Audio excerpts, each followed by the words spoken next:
Israël a été, depuis le début de la pandémie, au devant de tous les autres pays. Et nous avons été les premiers à commencer le vaccin, nous avons été les premiers à faire le deuxième et le troisième vaccin. Nous serons apparemment, très probablement, le premier pays à recommander le quatrième vaccin. Il n'y a malheureusement pas tellement de choix. La pandémie est encore et toujours avec nous après près de 2 ans. Il y a maintenant ce nouveau mutant, l'Omicron. Il suffit de voir ce qui se passe en Europe pour comprendre que la politique médicale en Israël a payé ses fruits, a été efficace, même s'il aurait été capable, même si nous aurions pu faire quelques changements ou changer quelques attitudes, ça et là. Mais en gros, cette politique a payé ses fruits, oui, tout à fait. Donc je ne pense pas qu'il y a de précipitation, au contraire.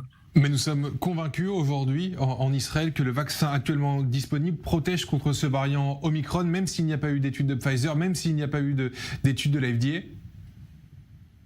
Alors, je dois dire que concernant l'Omicron, il y a beaucoup de choses que nous ne savons pas. Ce que nous savons pour l'instant, c'est que l'Omicron contagie de manière beaucoup plus forte que les autres mutants.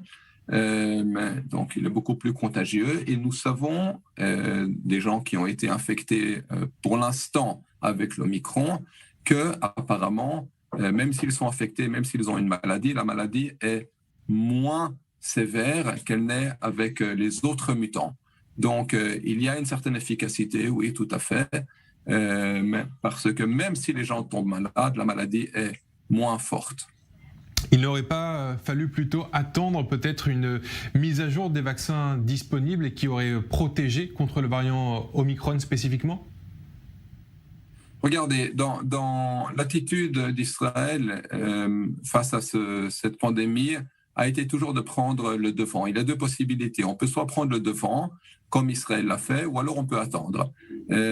Attendre n'est pas conseillé. Attendre n'est pas conseillé. On dit mieux vaut prévenir que guérir. Et je pense que c'est vraiment le moment d'appliquer cet adage. Finalement, les effets secondaires du vaccin, il y en a. C'est pas que je dis qu'il n'y en a pas, mais il y en a, mais ils sont faibles. Pour la plupart, ils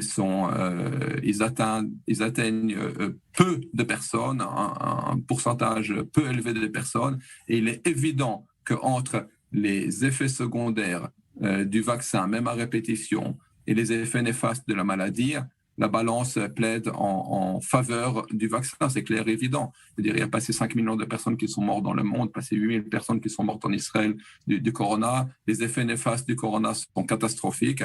Donc, il est clair et évident que même le risque léger du vaccin ou du vaccin à répétition l'emporte de loin par rapport au risque énorme de contracter la maladie et des conséquences du corona.